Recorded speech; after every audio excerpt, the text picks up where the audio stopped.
Good morning, everybody, and welcome back once again to the Less Than Yesterday show.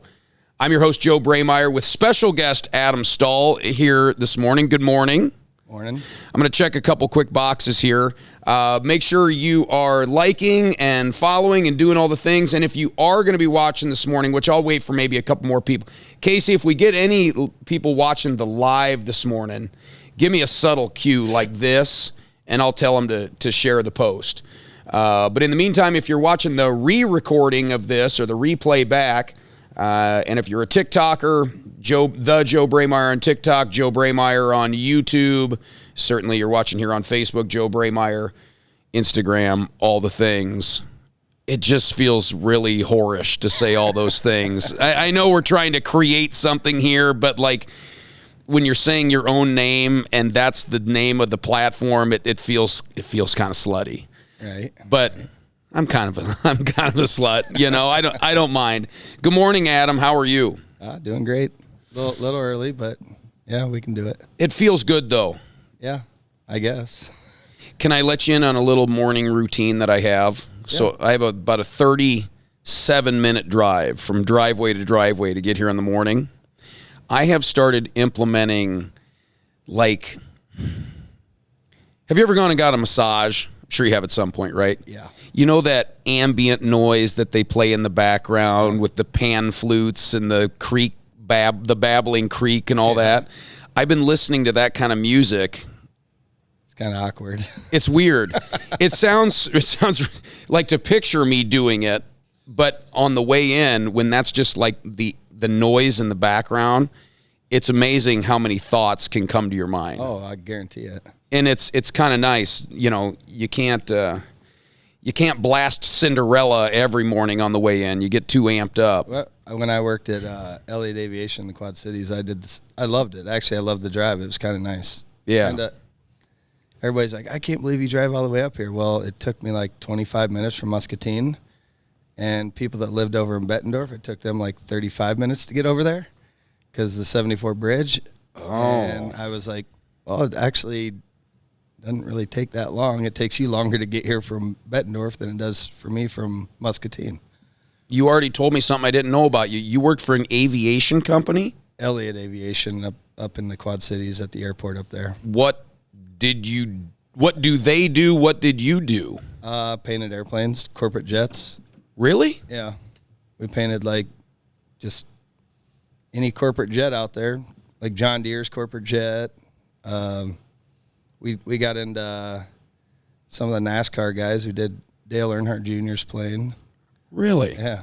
It was kind of fun. It was a neat thing to work for, but there was 35 employees somewhere around there, and you get 35 guys that do body work, paint, and it gets a little drama once in a while.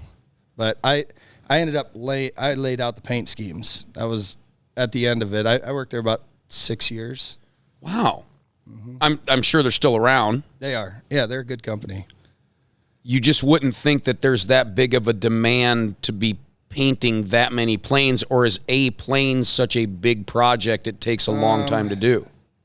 About 2 weeks from start to finish. And I mean, we always had a backlog of 3-4 months at least of airplanes that were coming in. So they have avionics too, so that would pull people in on the avionics side. And then while it's in there, hey, you want your plane painted? And a lot of times they say paint jobs on an airplane only last about 5 years because they get beat up so much in the air. The paint starts popping on the rivets, the fuselages are moving, so paint starts popping on them. Was the Dale Earnhardt Jr. plane like the cool project that, like, is that in the scrapbook of your time there? Yeah, I have. He actually took a picture and signed it for all the guys, so we all got a picture and he certificate of authenticity and signed it for us. So that was kind of neat. Our boss had him do that. We did Greg Biffle's airplane. These are all these are all NASCAR guys. Casey Kane. We did. There was jets in there. We probably didn't know who they were. I mean, people that have airplanes have money, and companies. And would the owners of the plane sometimes have this kind of neat vision of what they wanted their plane to look like? Some of them weren't like over the top because for resale, they wanted it, to where you could just take the end number off and change the end number if they were going to sell the plane. So they weren't like making it to where it was their airplane. Gotcha. So Greg Biffles was neat. We had a paint scheme coming up, and on the tail it said GB. So it was Greg Biffle. So somebody buys that, they're obviously going to have to spend some money, or he would have to have the plane repainted. And you're probably looking 130 to 150,000 to repaint an airplane. So that's money off the top for them. So when they do it, they usually try to keep it pretty simple, nothing crazy. But we did some country singer, I can't remember his name, but all he had was a palm tree on the tail, and it was a white airplane. That sounds like a Kenny Chesney thing to me. It was Kenny Chesney. Oh, really? Yeah. Yep. Like that reeks of Kenny Chesney. Yeah. Because he had an island. He owns his own island, so he just had a palm tree on the tail. That's all it was. Man, I got to believe, though, maybe it's just me, but if I owned a plane, man, I would have just a scorching hot paint job on that, right? I probably would too. There was a lot of cool things you could do, but it's like, I think it all came down to resales, what my boss always told me. Yeah, because, these guys don't own the same plane for years, right? They probably 5-8 years, they probably dump it and get a new one. A different one. They said they were, they always told us like certain things, but it costs them like $1 million a year just to own one. Maintenance and everything that you have to do to it, and the permits and regulations, FAA regulations. It costs these guys like $1 million just to own an airplane. And by the way, won't it be neat, or wouldn't it be neat? Hopefully, one of us get to do this, to be able to have a project done, and then take a picture of yourself and sign it and send it to the people who did the work to say thank you. And then the people receiving the signed picture talk about it and think it's kind of cool that they got one. I don't think we have to worry about that. Maybe I'll take a selfie of myself and print it out and send it to you and say thanks for being on the show. And make a picture of yourself for all the people you have come in and give them a picture. You know what, Casey, can we do that? Can we overinflate my ego way bigger than it needs to be? I'll hang it in the office. I mean, maybe the bathroom. Reach for the stars, Adam. Thanks for stopping by. Okay. Yeah, we got to come up with a cool tagline, or you know what? I'll just put be less than yesterday, or have less than yesterday. And we'll have less than yesterday. Yes, exactly. That seems to be the theme these days. You brought up an interesting point about the guys in the shop at the paint place kind of not seeing eye to eye. Yeah. Because in your world that you live in, especially when it comes to paint and body and the car world, which we'll get into, you have not only hardworking guys that can work with their hands, but you guys are all artists. Like, you have to have an artistic eye. Yeah. And art is objective, right? So you're going to have a ton of different opinions. For sure. Yeah, it was like a soap opera there. I mean, you'd get this guy, no, I know how to do it. Or, I think you get that anywhere, though. But it became to the point where, I don't know, it just wasn't for me anymore. I didn't like that atmosphere, so it was just like time to move on, That was the beginning of your paint career, right? Yeah. Like, is that what got you into this world that you're in now, you think? I started where Dennis Streets is right there. When I was about 14 years old, I used to ride my moped into town and work for Daryl Stimmel when he had Stimmel's Body Shop there. And that's right, you did. And I worked for him when I was probably a freshman, sophomore in high school, and I used to come in and work for him, and that was just kind of how I got into it. And then my senior year, my mom's like, hey, you got to go to college. I'm like, what do I go to college for? Yeah. And it was just all from there. Just like, well, I like painting cars and stuff, and I went to auto body school in Scott Community College. Is that a 2-year? 2-year, yeah. Tour of duty? Yep. I picked there because Kirkwood's a 1 year, and you get your diploma, you get your degree, associate's degree at Scott. So it's kind of like a diploma versus the degree. What's really the difference? It did nothing for me. In general, what's the difference? It's more hands-on, I think, with some of these trades. I think anything that you're doing hands-on work, it's hands-on. I think training on the job is probably the best thing you could have nowadays. Sure. I mean, honestly, there's no reason. There is a reason to go to school. I'm not telling people not to go to school, but you need to be working somewhere. You know, apprenticeships, I think, are the best things for trades. You know, some sort of trade. You got these trade schools. I think they're getting bigger, but I'll be honest, like the auto body world right now, it's dead. I've been in what way? Like for customers, or dead meaning you need more guys getting into auto body? More people. We need people getting into auto body. Like I have been trying to hire somebody for ever. I could take 2 people right now. And no kidding. And I can't find anybody. It's just hard work though. People don't, they don't want to work. So they do want to work, but they want to, not that kind. Yeah. They want to work, but auto body is interesting because it's truly something completely different every day. Mm-hmm. Not everybody comes in and has hit a deer. Mm-hmm.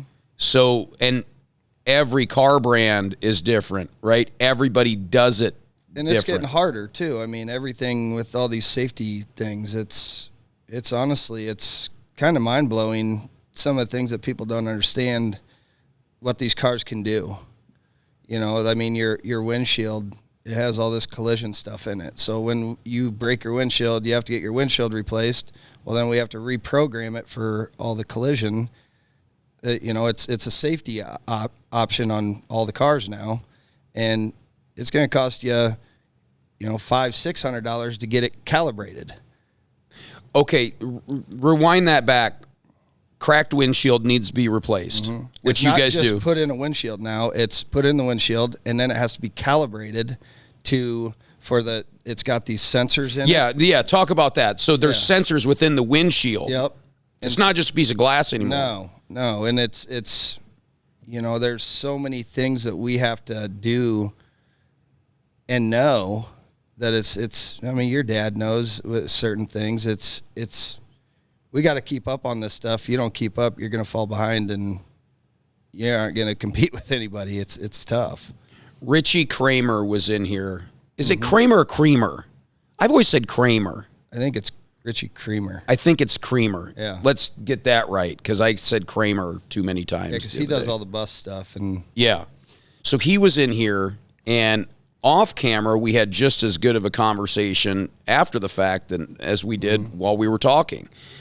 And we got talking about how there's such a need for bus drivers. He needs drivers bad, even though he's got a good handful. He needs way more. And the regulations that are plaguing that industry, just like yours, are terrible, because he's like, it's not a matter of just somebody showing up and said, hey, I've driven a big piece of machinery my whole life, or I'm retired now and I'll drive a bus route. I'll help out. Right. You've got to go through so much training and so many classes and so many certifications, and it costs so much just to get to that first day on the job where you're just helping out driving a bus. It's a huge deterrent. Do you feel like that's affecting your industry as well? You've been in it so long, you're in it. But like a new guy that says, you know what, I think I want to get into body work. Yeah, and I get people that will say I'll come work for you. Can you teach me?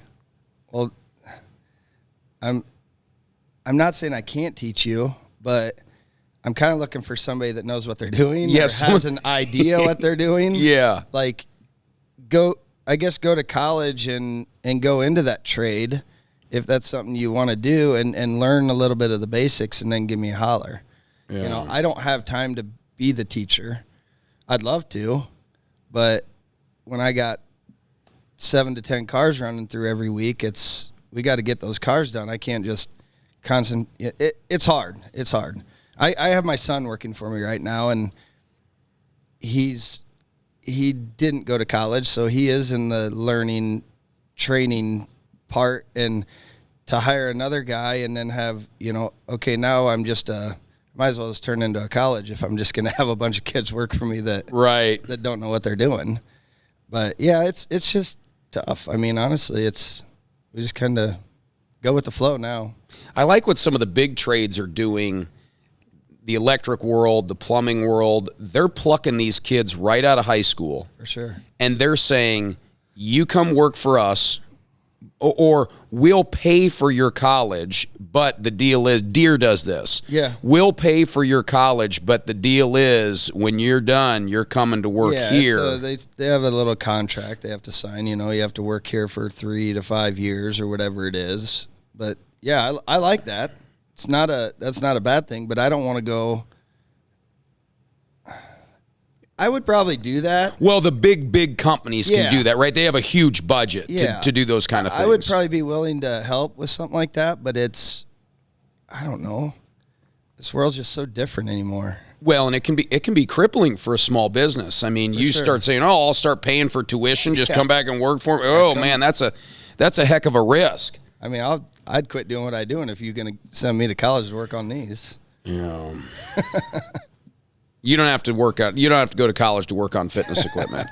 You don't have to do that. Do you and Dennis Streets get along? Yeah, we get along really good. Because I think that's interesting dynamic. We have lunch all the time. We sat yesterday at the cafe and had lunch together. I love Dennis. I think he's just the gentle giant here in town. For sure. He's a great guy. If you don't know him, you don't know him. But once you get to know him, he's a great guy. I've always wondered that because, we're in a small town. You guys have, I don't even want to say competing businesses because, as you've said, there's more work than workers. For sure. Right now in your world. Has that always been the case since day one? Like when you decided I'm going to open up Stoll's Auto Body, was there a rub there? No. I mean, because I kind of started out at the farm, I built an old paint booth out there, and I mean, I was as redneck as they could be when it come to doing this stuff. And if I ever need anything, I'd come into DeVore or Dennis and ask them for help. And I mean, just a couple of days ago, I had a question about something that I couldn't figure out. I went over to Dennis's, and he's like, he told me exactly what he thought, and we just put our minds together, and we got to work together. If we're not working, that's with every business. If you guys don't work together, it just doesn't work. I feel that way. I feel like it's like your dad and Mike Rock. Right. We all have to work together to make sure everybody has their vehicles. If I can't figure it out, I hope somebody around me can. I don't want to drive to Illinois to go talk to my other buddy that owns a body shop. I want to keep it around here. Yeah. Let's figure this out. These people have to have their car back. They got to get back on the road and move on. And I feel like this whole town, everybody's great with the automotive industry in this town. Like, we all work together on stuff. Sanders, everybody helps each other out from time to time, day to day. It doesn't matter, But yeah, there's no competition there. I love that. And I grew up in that world. I always admired my old man for having a very close relationship with Dick Villette, for sure, Mike Rock, Kevin Wells. I mean, the list goes on, right? Mm-hmm. And it's like it's too small of a town not to get along with another business that might be in that realm that you're in. I'm sure there's, every day somebody will walk in the cafe and see me and Dennis sitting eating, probably going, "What the heck's going on over there?" That's why I asked, because human nature is people almost want there to be a rub, right? Because it's juicy and it's something to talk about. But in reality, it's like you and Dennis are busy. You don't have time to carry around baggage where you don't care for one another. For sure. No, you have to get along. You have to. You have stretched outside of the auto body world and gotten into car building, and you've done some really neat projects. Mm-hmm. So how do I want to dive into this? Because one, I feel like you've taken a ton of risk by doing some of these big ticket projects. You've done a lot of collaborations with people. Like Adam Stoll doesn't just take an old frame and build this beautiful car that goes to car shows all by himself. There's a whole team around that. Yeah, for sure. And so I'm very interested in, like, I want to talk about a specific project. Like, I want to talk about the camper project that you did. It was we've done 2 of them. 2 of them. So let's talk about the first one. Was it called like Brown Sugar? Was that the name? Brown Sugar was one, and then Griswold was one. Okay. Griswold was the first one. Brown Sugar was the second one. Okay. So I can kind of take you back to the start of all this. Okay. I had always kind of done some painting on old cars. I never did it to this caliber, but there was a guy, I was painting motorcycles for a guy in Quad Cities, quite a few, for this Convict Customs. They build motorcycles, and one of his buddies was building this SEMA build. And, you know, SEMA to a car guy is kind of like, it's your dream to go to that someday. That is the big car show of the year. Specialty Equipment Manufacturing Association. So any aftermarket part on a vehicle, your wheels, your tires, your aftermarket brakes, paint. The ultimate trade show. If you're a car guy, like if you're in the car building or auto body or hot rod world, you go to SEMA. Correct. Okay. Correct. So that was always like, you know, I'm going to go to SEMA someday. I'm going to go to SEMA. Well, then this guy needed help on this build because they call it the SEMA crunch, and you're down to a month before SEMA, and you still have a car or a vehicle sitting here in pieces, and you've made all these promises to, you know, like Cooper Tire, PPG Paint. You know, they sponsor you. They give you this stuff. Their product is on your project that they want to. Okay. So they're you know, Ride Tech. That's Air Ride. Just anything to do with cars. And so they're giving you all this stuff. So you make this promise to them, and then all of a sudden you're a month till the show, and it's out in Vegas. They say it's like the 3rd largest thing that goes on in Vegas every year. So it's a big event. It's huge, and it's probably 75% males out there. I mean, it is it's a chest beater. Yes, but it's fun. It's everybody's talking vehicles, cars, anything to do. It's really fun. All right, before we get to Vegas, I want to take a time out, so because I want to understand this. Yep. If you are known in that world, you go to these different part companies, like the tire company, like the paint company, and you say, here's my concept. Yep. Here's what I want to build. Rendering. You have to have everything, you know, this is what we're going to do. And yeah, it all has to be kind of a renderings. You have somebody draw up, usually costs you about $1,500, $2,000. They draw you up a computer, you know, up exactly what it's going to look like when you're done. And then you go to these people and you go, I don't have an unlimited budget, but this project's going to be super badass. We're going to take it to SEMA. We're going to show it off. And it's going to have your paint on it, your tires, your shifter knob, whatever. Correct. But I need you to give it to me because it's going to be good. A lot of them will give you, you know, 20, 30, 40% off. They'll cut you a good deal on it. And then basically, as you're building it, you know, Instagram and Facebook and all that has came big. They want you to be supporting them. You want to hashtag. Yeah, you got to promote the heck out of that product. Hashtag PPG, Willwood Brakes. Like you hashtag it, promote it as you're doing it.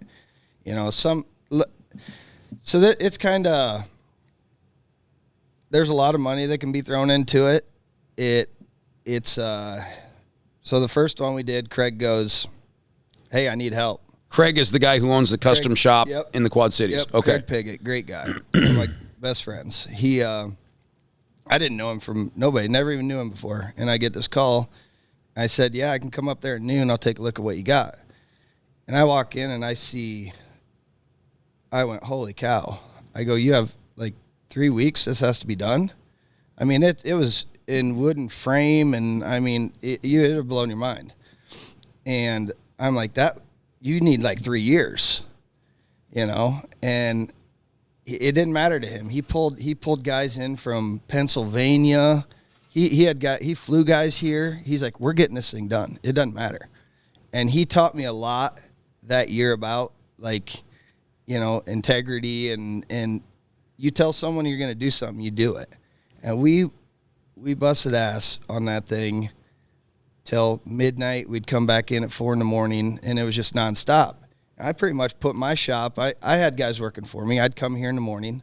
I'd get them going on what needed done, and I headed up to Davenport. And I was just, and then there was one day it's like, hey, we gotta repaint this, and this. So I'm hooking up to the trailer, driving it back here, putting it in the paint booth, painting it, heading back up, and it was a lot of work. And you're kind of, it needs to be nice because there's the best of the best is up there. I mean, you have Kindig, which we don't match up to Kindig, but they are, you have all the big time builders up there, the great best painters in the world. And the ones that can spot a flaw from a mile away, the smallest flaw. For sure. So you're trying to do your best in the shortest amount of time that you can do it.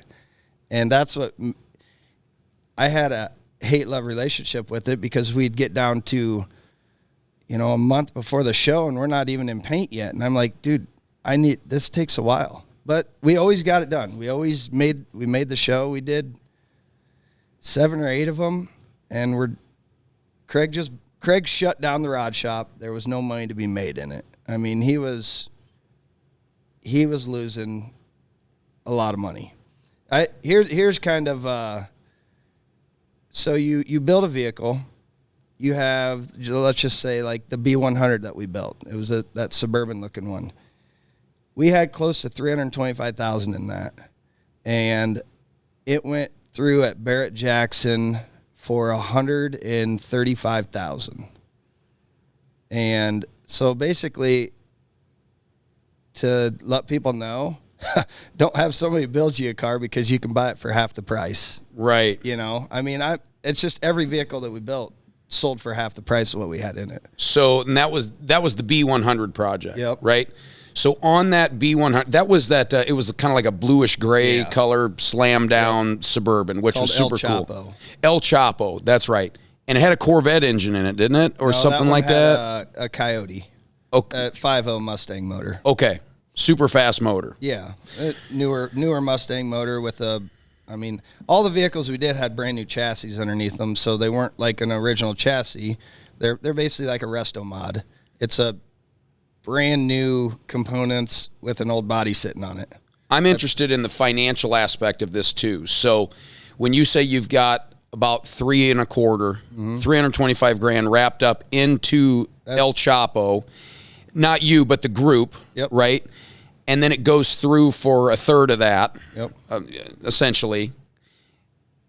I would imagine you still look at that as a win because of all the exposure. Is that how you compute? That was 100% the goal. Craig was willing to lose some money on some of the first ones to gain some customers, which did happen. And we had a guy out of New Jersey we started doing some builds for. That second camper, that was actually a build for this Matt Walker out of Michigan. They have the largest indoor camper world in the United States. So it's an indoor camper world, but they wanted, they saw the first camper we built. They wanted some sizzle on the show floor. So but then Walker's like, I only want to spend this much. Well, Craig's taste is this much. We can't do it for this much. And so then, we're digging for more from our sponsors. PPG probably kicked in. Which is a paint company, right? Just to paint that thing. I mean, that thing was a beast. And I want to say we had $35,000 in paint, just paint. And they gave it to us. That was because they knew it was going to be displayed at Camper World, probably with a big PPG paint. It's still up in their showroom floor, from what we know. It's still sitting up there in their showroom floor. But that was a pretty fun project. That was a big one out there. I mean, we had a crowd around us the whole time, and we there's these things called Battle of the Builders. It's kind of like a competition out there, so you can. Realistically, everybody can sign up to be in it. The ones that want to will, the ones that don't, whatever. So we would put our vehicles into Battle of the Builders, and so they have, after like the first day, they cut it down to like top 30, and which top 30 is 10 best from each category. And we got the top 30 on 2 of our builds. So that was kind of fun. That's huge, right? With top as 10 many people that were entered in that. Yes. And there's some stiff competition out there. The B100 and that one both were, and I want to say, no, I don't think we did a Bronco a few years ago, but I don't think that one made the top 10 either, though. But it was fun. I mean, that was a little competition, a little thing that they did out there, and they had their own guys that would go around, and because it's not a car show. It's an art show. It's just it kind of, but it's it's hard to explain because it's not a car show, and only people in the automotive world can go to SEMA. So you can't. I can't just go buy a ticket. I can go buy a ticket and walk around. No. Oh, I can't even go just walk around. You have to, like, for my guys to even go, I have to send their last 2 pay stubs. They have to show that they are in the automotive world. I mean, you could sell T-shirts, KTBF. That's the automotive world because he's selling T-shirts to the automotive world. You have to have a tie in the automotive world of some sort to even go. And you have to, and you have to prove it to them. So they make you send in stuff. So this is not like going to a Mecum car auction where anybody can show up and walk around and look at cars and do the thing. The last day they have a parade, and the public can come to that, and they can watch them coming out of the building, but people can't go in the building. Like your dad could go. He could sign up and go. Yeah, that's actually pretty neat though, and I would imagine the whole vibe of the crowd inside is great because you're among the pack. It's all car people. Yeah. Like that's the cool thing about it. You don't get just it's neat. It's a rush to be out there. And it's a lot of walking. I want to go back to when the El Chapo goes across the block because I'm interested in this. Mm-hmm. It sells for $100-some grand. I've watched it go across Barrett Jackson twice and Mecum once. So that's another thing these guys do. They buy vehicles. Well, this guy he'll show up in Scottsdale and he'll be like, man, that thing's going for cheap. I bet I can take that thing to Kissimmee, Florida and sell that thing and make 20 grand off it. So they do this. This is a lot of guys' jobs. They day trade with cars. They buy 20, 30 cars at each auction, and they'll be like, I bet I can take this one to Vegas, this one to Indy, and they just turn cars all over the place. Which is wild to me because at those big car shows, you have a seller's fee, you have a buyer's fee, you have transportation costs, you have to pay to just get it in. For sure. So there's a lot of cream that's coming off the top. You really got to make a good buy to then go back and sell it again and pay those fees again. And the transportation to get the vehicle. I mean, there's a lot into it. But if you can, we had a guy, the Bronco that we did, and we built the Bronco for a customer. So we had a lot of money in this Bronco. The customer takes it. He had it for 6 months, and he's like, I think the Bronco market was hot. And he had quite a bit of money in this thing. And it went down to, we took it down to Scottsdale, and it went across, it was actually last year, the year before, I can't remember. But it went across for like $160,000, and we had double that in the build. And he only had it for, but we built it for the customer. The customer takes a hit. It's like, sorry, that's what was hard. That was like that was our last build because it's like, this is tough. Unless you're big name, it's hard to, we could sit here and keep building cars for customers, but it costs a lot to build. Yeah, you're not gonna get a custom build like that and have any margin in it to sell it and make money. No, at the end of the day, we couldn't even touch anything for under 300,000. I mean, that's the starting point to even get something rolling. That Bronco, we got that job. We talked about it. We did everything. And within a week, we had about 110,000 in parts sitting there. So then you got 110,000 just in parts. Now you got to put this thing together and then customize it and do the things that they want. And so then we start getting into that and the metal work and everything else that goes with it. Just imagine having 6-7 guys on a build for, 8 to 10 months. There's a lot in labor right there. And the person who wants it built is they're paying the bill for this, right? The bill. Yeah. How do you even begin to come up with an estimate initially? Like if I'm some hot shot, like okay, let's say I'm the CEO. It's easy. It's easy. Time and material. But do you guys usually hit the budget? No. Like if a lot of times, the budget is it's time material.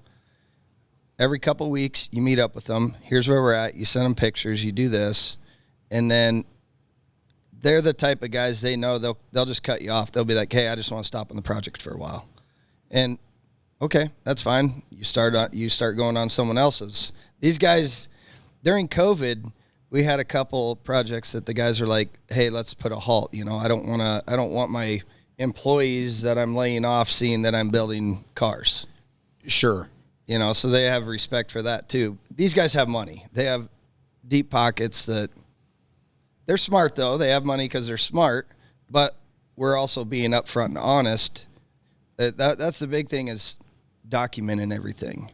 We, taking pictures weekly. This is what we're doing. Sending your hours to them. So what you're telling me is you don't meet with a CEO and say, okay, here's the picture. It's going to cost $300,000 to build. What you do is you sit down and say, here's the picture. I know what you want. Give us $100,000 to get started, and we're going to let you know, when we need more dough, and it's probably going to end around here. Do you even give them the probably number? You try. I mean, you can't.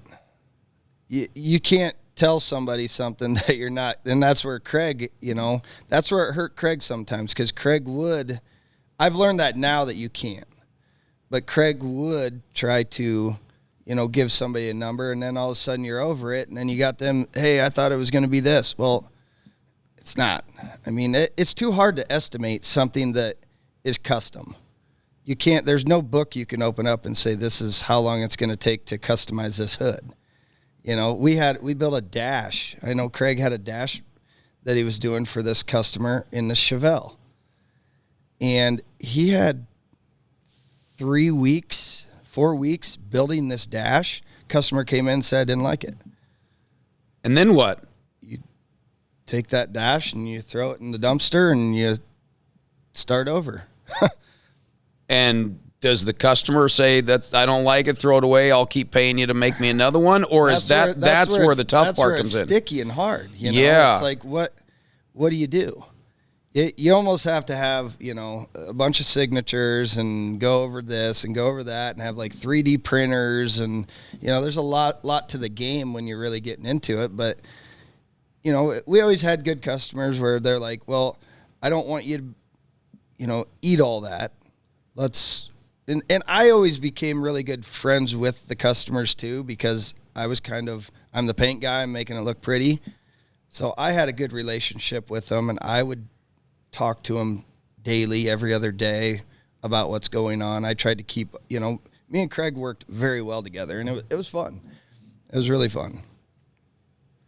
So if I'm hearing you right, these big fancy projects that you've been involved in that sell for way less than what is into them, you haven't taken a bath on these deals, or have you taken a few baths? I personally haven't, because Craig was the owner of River City Rods, the ones building the vehicles. Craig, you were subbed out for certain things to do them, so I was getting my and even on like the Bronco we did. Once we got the customer builds, then Craig kind of stepped to the side and said, you handle the paint side, you charge them. So I was charging for the paint side. Direct to customer. Okay.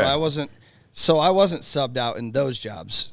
The ones that Craig built out of his own pocket. He subbed you out. He basically just paid me. Yeah. But so that was his project anyway. So he hired you. He hired Craig was the customer in that case versus the other guy. And it worked nice because then, it was, after I built a couple cars for one of our buddies out in New Jersey, and I still stay in touch with all that. Like, I'm not doing a bunch of them. They're so hard. I'm not saying I can't do it. It's a matter of wanting to do it anymore. I've met a ton of cool people, gained a lot of relationships. I went out to SEMA this year and went and saw all the people. Every year we all get together, and there's a bunch of these parties that you go to after hours, go hang out with all these guys. Well, let's talk about that because, well, first of all, would you say in the upper tier of the hot rod world, you're getting known? I would say River City Rods was, yeah, for sure. I mean, they had a name. We went so Instagram-wise, you're talking about Instagram and that stuff. The first year we went out there, Craig had like 600 followers. And then when we left that year, he had like 12,000. Wow. So just in that 4 days that we were at SEMA, he got 12,000 followers. Was it intentional? It was because what we took. Everybody was like, "What the heck is this? Who are you guys?" And I'm sure there were QR codes to scan and different. Craig had little business cards made with QR codes and had his stuff on it, and which was smart. And yeah, we gained a ton of, publicity off that, I guess you could say. Because you're living in this world now with the best of the best, right? Now you go out to the SEMA shows and everything. Right. You're getting to meet some, quote, celebrities. And I don't even like using the term celebrity anymore because anybody with a microphone or a podcast can be a celebrity if they catch fire and they end up doing something great, right? But, like, in that world, you have guys like Chip Foose, Richard Rawlings, the Gas Monkey guy, and a bunch of other people. You've been able to rub elbows with some of those guys, right, and get to know them. What's that like? Just like normal day. I mean, they're all good guys. Honestly, I took one of my employees this year, and Richard was walking down the sidewalk. We're all heading out of SEMA, and I walked up to him. I was like, "What's up, man?" And he's like, "Oh, what's going on?" He calls us camper boys from Iowa. Yeah, and he's like, "How are you guys doing? How's Craig doing? What's been going on?" And just had regular conversation. But then I walk away and there are 25 people asking him for autographs. Right. You don't strike me as the kind of person that's really starstruck. I've never gotten an autograph from any of the guys. I just met him and just kind of talked to him. That one of his old painters, Casey, I've got his number and we text and run into him. We went out to dinner before. He's a good dude. He's got his own shop now down in Texas, and it's just more relationships with other guys that do the same work with you. It's kind of fun to just there's tons of good guys out there. It's just incredible. It's interesting because there was about a 10-year run where that was the type of show that was all over Discovery Channel and the History Channel. You had the guys from Orange County Choppers. You had Gas Monkey or Fast and Loud. You had Chip Foose's show. We can go through the whole list. I think that is done now. Even Pickers, right, to a degree, is kind of dwindled down to, I don't even know if it's still on. I think it is. But that was an interesting time, and I feel like that was really good for your industry at the time, too. Oh, yeah. For sure it was. Is it hard still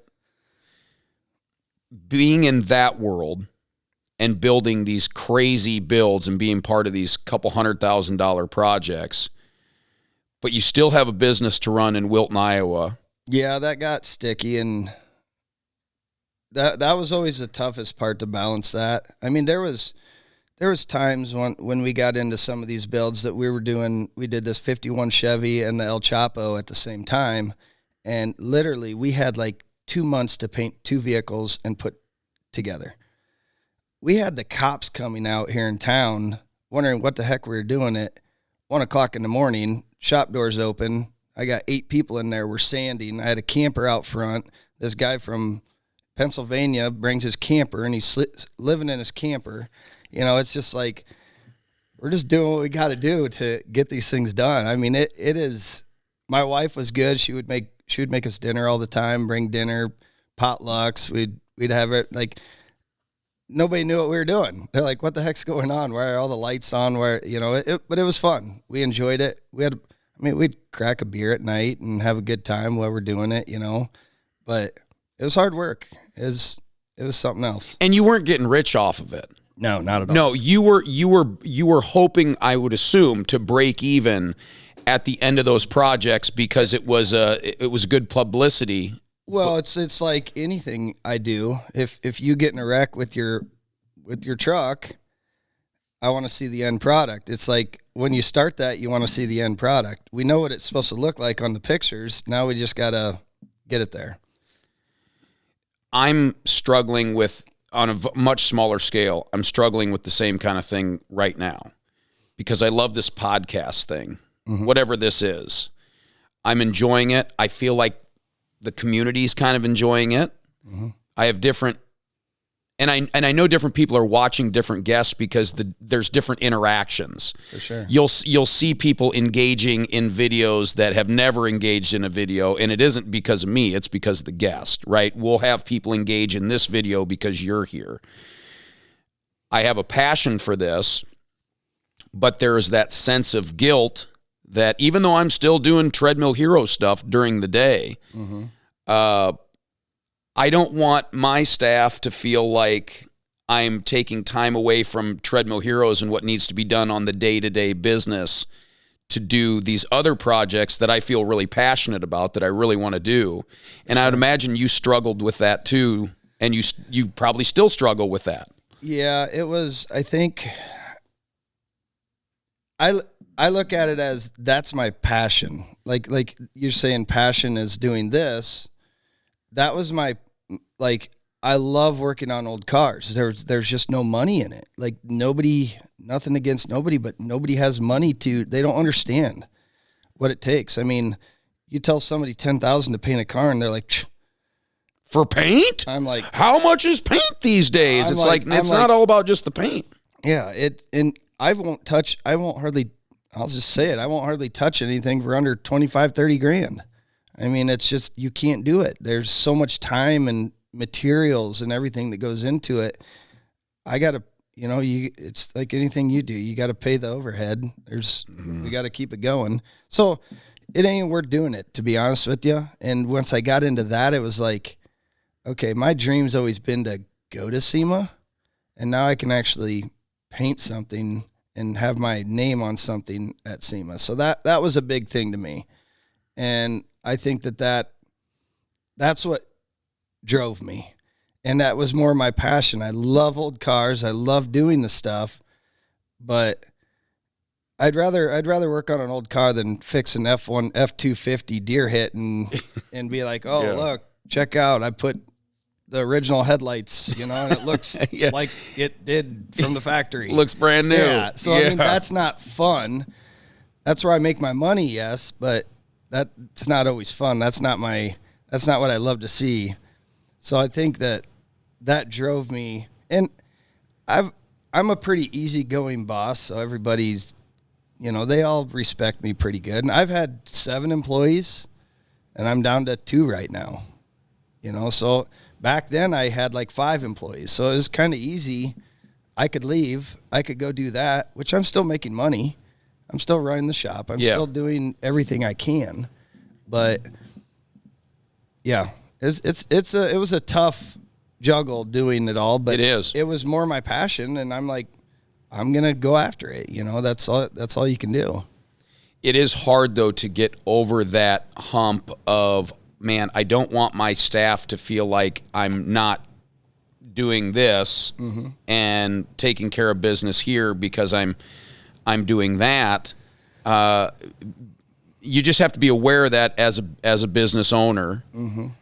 But at the same time, we start businesses to be able to have some of the freedoms to do the passion projects that we want to do. But once you start the business and you're able to follow the passion projects, there's that creeping guilt that sometimes slips in. Trust me. That you have to just, it's weird. I love doing this. And even though it's 6:30 in the morning or whatever it is, I have a sense of guilt that I could be doing something to benefit directly Treadmill Heroes. And I'm sure you felt that many times along the way. Yeah.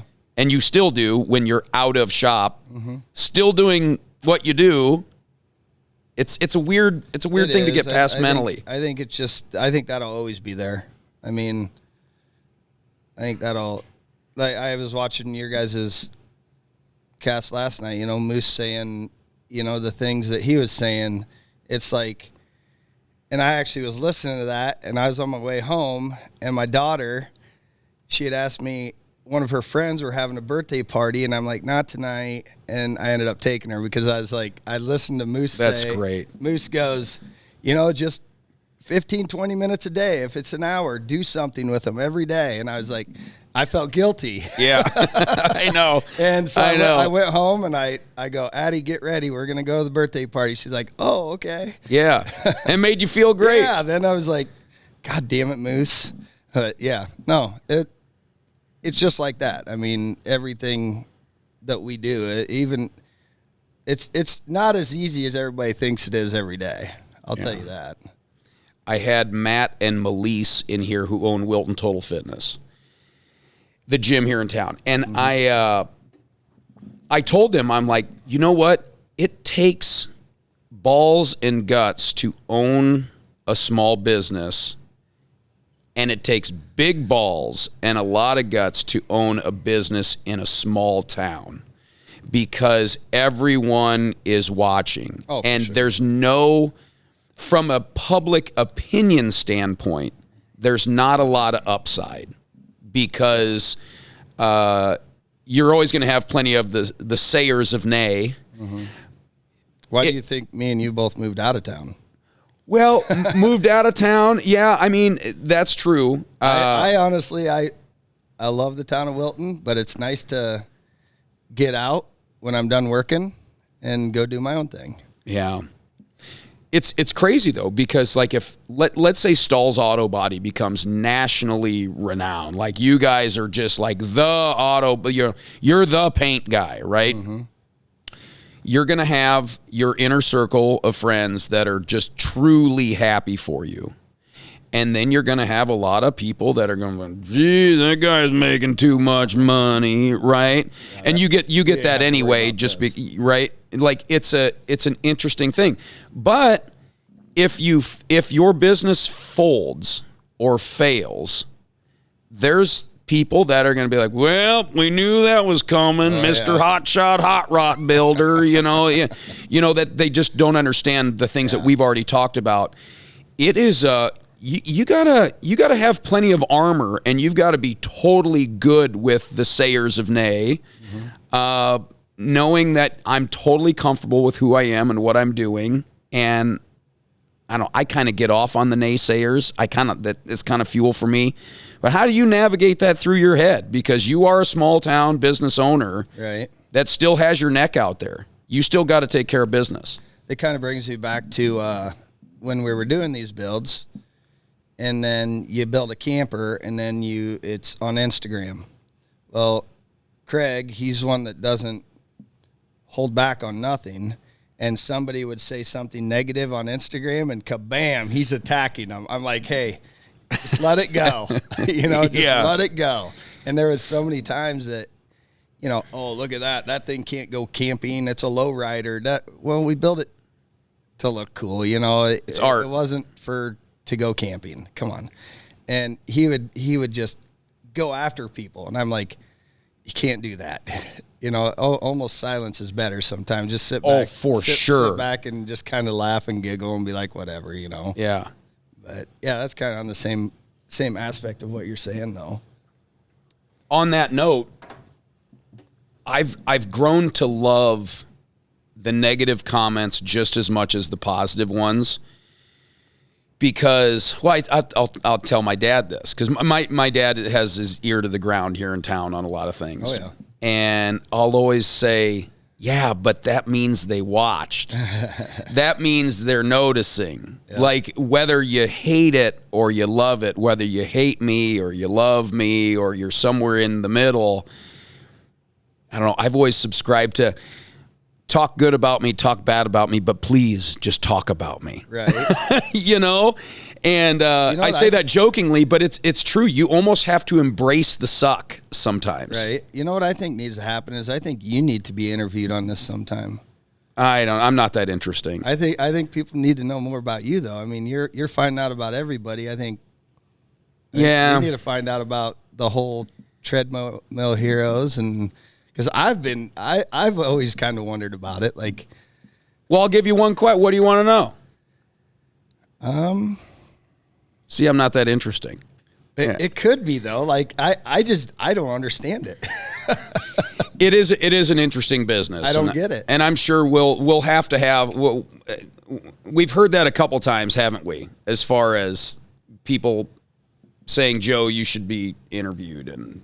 But I don't know. I'm very much a face value guy. You know, what you see is what you get. Right.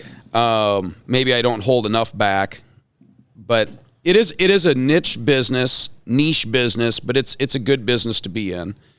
Health and wellness isn't going to go away. For sure.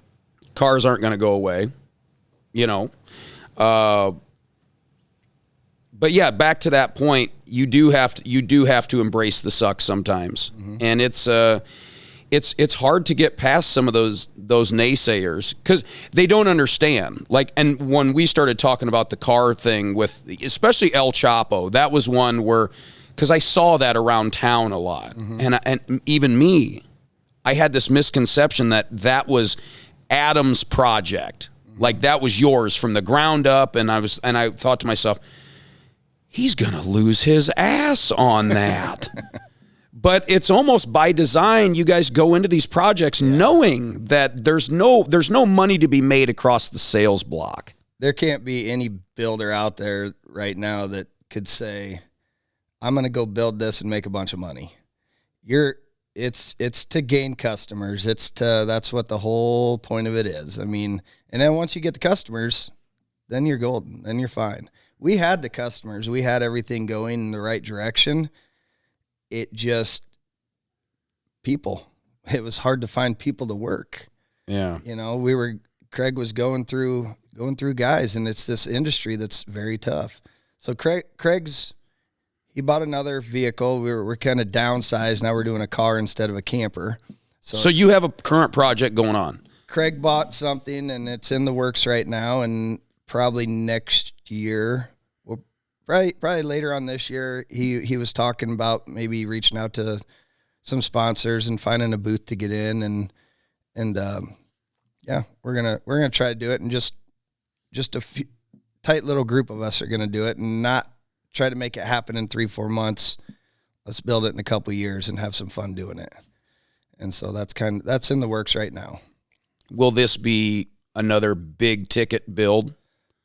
They're all big ticket, but will this be like doesn't do anything half-assed. I mean, is it a game of always trying to one up the last project? I think it's just the way he's like the Chip Foose of that's what I would explain. He's the Chip Foose of our group. He's the designer. He gets these ideas. I'm like, dude, that ain't gonna work, and then he kills it. And it's like, how in the hell did that work? I told him all the time that is gonna look terrible, and then he would do it, and it would be like, okay, that's pretty badass, you know. Yeah. But it's always different stuff. It's stuff that you got to think outside the box, and like building a camper. Nobody's ever built a hot rod camper, and then he builds one and takes it to SEMA and completely blows it up out there.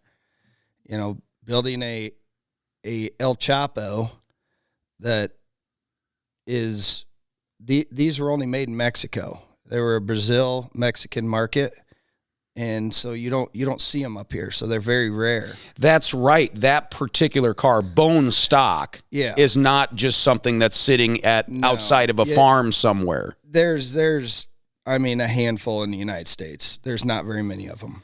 You know what? I'm glad you said that, because that is one of the special things about that vehicle. It wasn't just like an old Suburban that you guys chopped down. So when we were out at SEMA one day, it was like day 2 or something. I look over and Jesse James is standing there.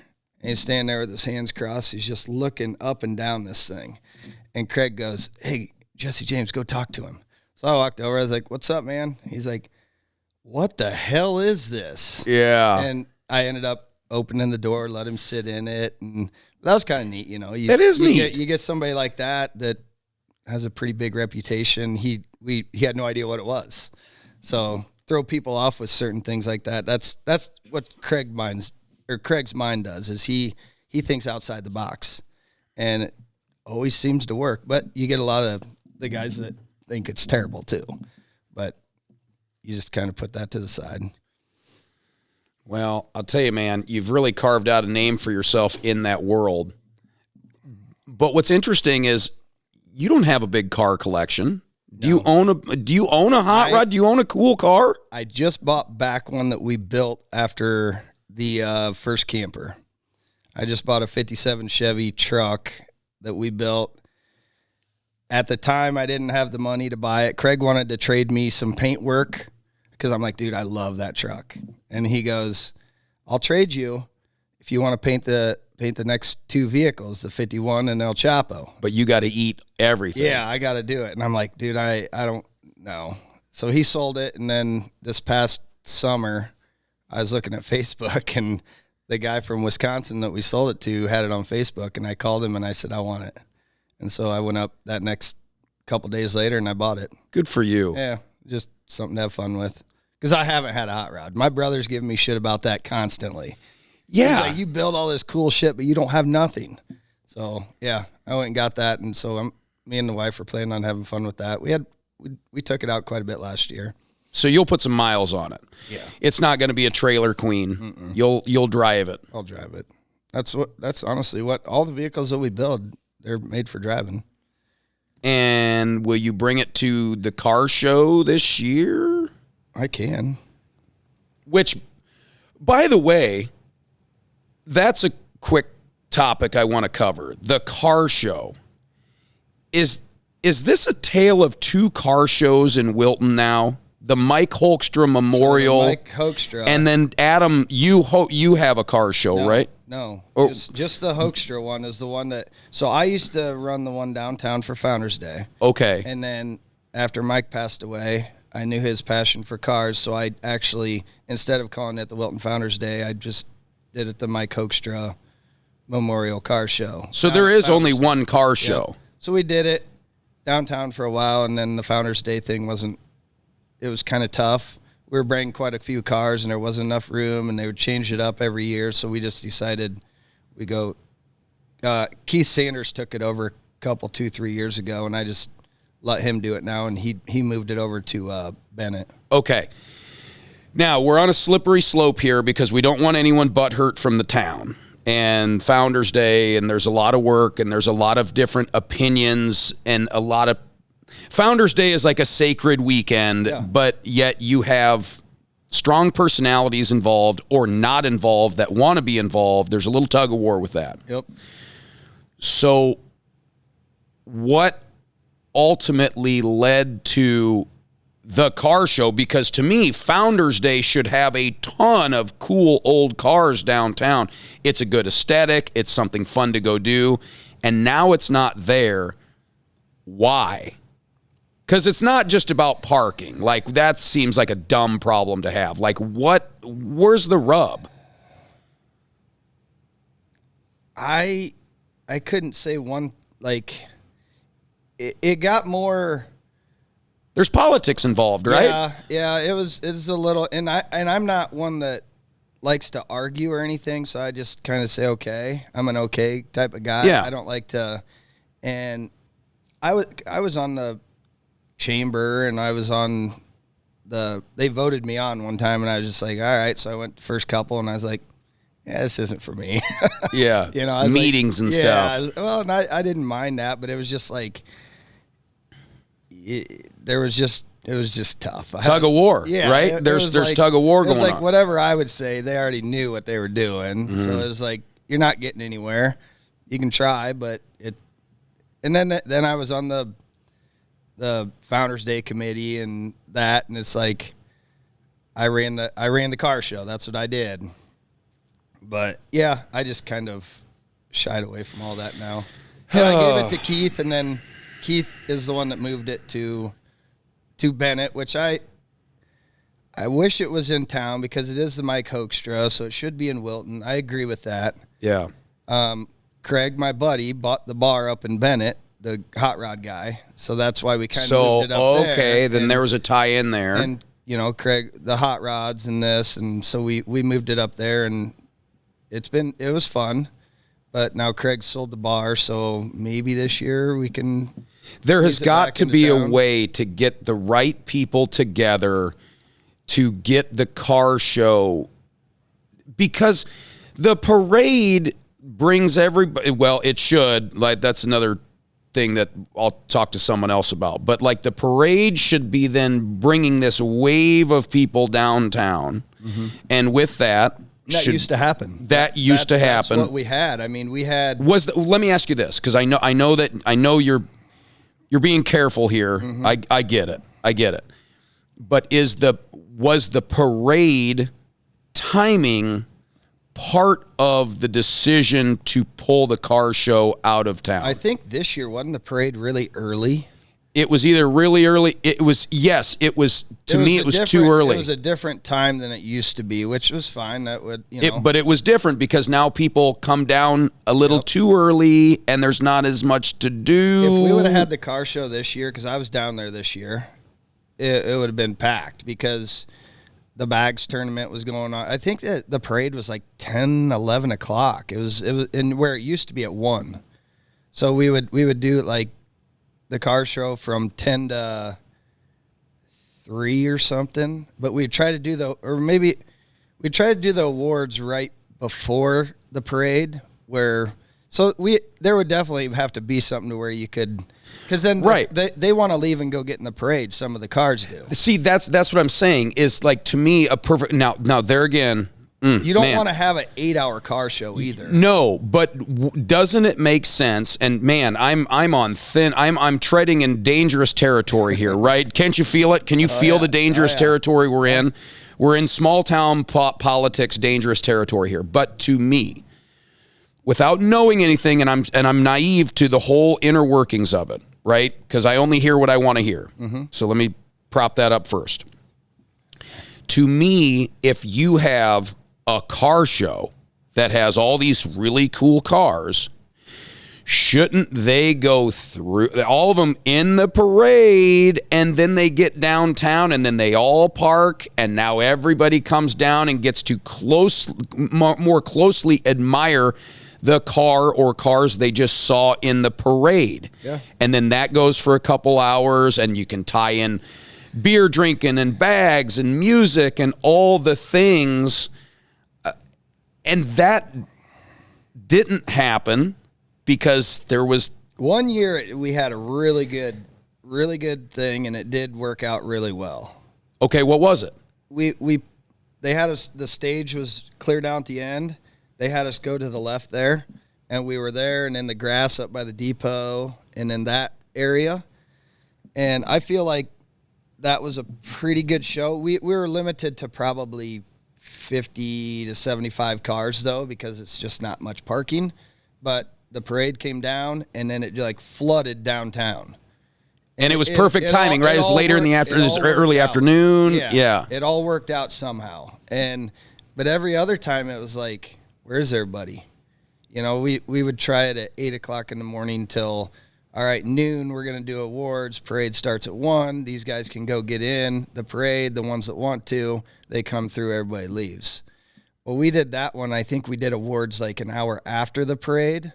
So then the cars came back down, and that's what you're talking about. That did work.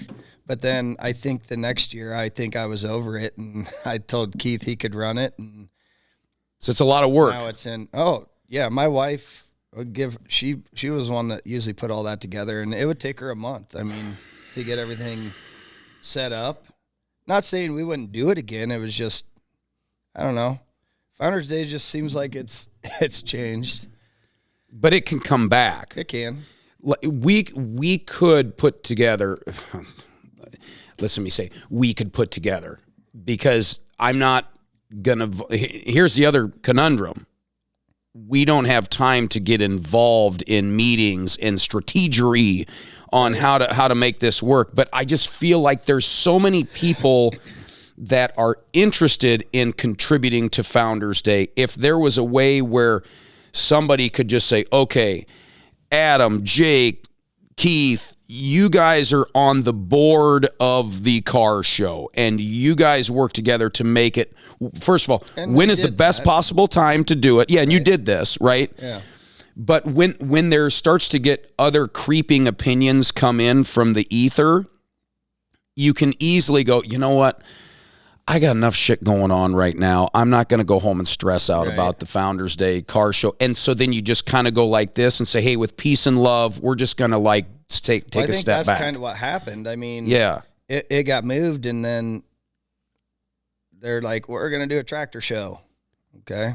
I don't know how the tractor show went. I don't remember what happened there, but they were going to have a tractor show last year. I never saw any tractors, but maybe they went through the parade, or I don't know. And I'm not saying the tractor thing is bad and needs to go away, but I sometimes want to ask the question, does a young kid get excited to come down and look at a bunch of tractors or hot rods? The car show needs to come back to town, and 100% it does. I mean, Arnold's Motor Supply out here at the end of town did it for 13 years, 14 years, and then I took it over for about 5. So, I mean, we've had almost 20 years that car show's been going on in town, and it's gone. It doesn't need to be. I think there was a lot of kids that would come down, you know, we always had a great turnout. We 75 cars or so. There's always a bunch of other car shows that day, but that's fine. Well, let's equate it to what you do on a day-to-day. You paint cars, right? You paint cars. People come to you and say, paint my car. And you go, great, I'm going to paint your car the best way I know how. Thank you for hiring me to do it. Founders Day and the car show has to operate the same way. People have to go to you and a small subset of guys who know the car world and the car show and say, you, carte blanche, run the car show. When do you want it? How do you want it to work? Let's make it happen. You're the expert in the matter, because you don't want someone to hire you to paint their car and then pop in every day and tell you how to paint it. Right, for sure. Same with the car show. I think that's what has happened, where it's like, hey, the car show would be great, but this is how we want you to do it. And it's like, wait, I'm the expert on the car show. Let me run the car show. This is where you're going to have to go, and it's going to have to be from this time to this time. And it's like, okay. Well, and you're like, well, that's not going to work, but I don't want to cause problems. I was like, well, it worked last year here. Why can't we do that? Well, we're planning on putting food trucks there this year. Okay. And it changes, and I know they're trying to change for the better and always trying to find the best possible way to do it. Yep. I think the best possible way to do it is bring it back like when we were kids. Where it's like dun, dun, dun, dun, dun, dun, dun, the parades and the pop rocks, the bingos and the vendors and all the things, and it's all right there. And it's not that people don't want to put in the work. You'll gladly stay up till 1 a.m. painting a vehicle because it's something that you're passionate about.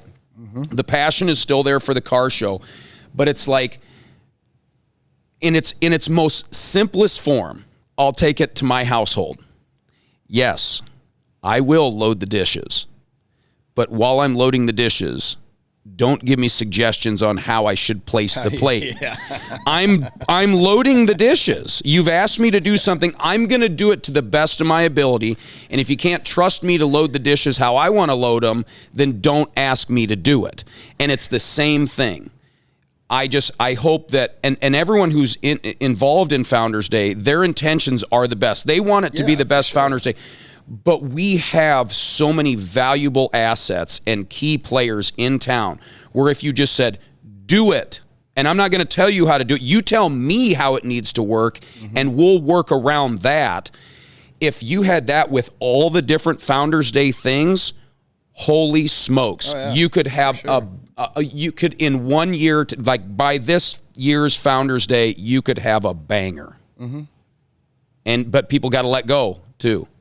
I came down this year. I think the year before I didn't come down, but like check it out, like see how it's going. It's fun. I love seeing all the people, come back into town. I think that's what Founders Day is supposed to be for. Yeah. And it is fun. You run into people you haven't seen forever. And so you can that's what it's all about. But yeah, we got to spice it up a little bit. Just like we were talking yesterday about the alumni banquet, which we won't get into right now. The steak is there. Founders Day is a big steak, for sure. But it just is a steak. There's no sizzle to the steak. We got to figure out, and people like you, and there's plenty of other people in town that can add a ton of sizzle, but you got to use your own seasoning. Oh, I'd be down for the car show like 100% if it wasn't. Don't tell me how to load the dishwasher. Yeah, change it every damn year and do this and do that. It's like, let's get on a. Sometimes change is good, but sometimes change isn't good. We could change it up every 10 years, but let's not change it every 6 months. If you take a test out of the crock pot and it tastes good, it's like, well, that's great. Yeah. Let's work on the side dishes now. Yeah. That meal is good. We don't need to mess with the recipe. I agree. Founders Day, you're not gonna. I agree. We can do something. I'd be willing to pop back in and help with it if there was, if it was a little easier. Well, I feel like we were able to address that without throwing anyone under the bus, because we're not. That's not the intent here. The intent here is to make Founders Day as great as it can possibly be. And you're right. Make Founders Day great again. Make Founders Day great again. Let's go back to the little kids on the curb with the American flag and getting hammered with candy and like look at all the cool things and like just the jaw-dropping Founders Day. Can you imagine if they got rid of the egg roll stand? Oh. Or if the egg roll stand didn't come? He's still hanging on. He's the only OG left, right? Only one. The guy hasn't aged. I think he's reverse aging. Yeah. So that guy needs to be he needs like a special. He needs to be in the middle of the street. Like you got to walk around him. Oh, 100%. Yeah. He needs to be like, what's the every year we have somebody in the parade. The Grand Marshal. He needs to be the Grand Marshal. Wouldn't that be funny if the egg roll guy was the Grand Marshal? And you know what? People would be doing that. They would be laughing. They'd be like, oh, that is brilliant to have the egg roll guy as the Grand Marshal. I bet 95% of the people you talk to about Founders Day, they're like, oh, I can't wait to get egg rolls. Imagine that. That's just how it is. I love that idea. See? Carte blanche. You got to give some people some carte blanche. Adam, thank you. How long have we been going here? We've been going an hour? Oh, we've been going an hour. Yeah. Thanks for inviting me on. I had like a dozen things I was going to talk to you about in my head, and this is far better. I don't really prepare anything. I think about things, right?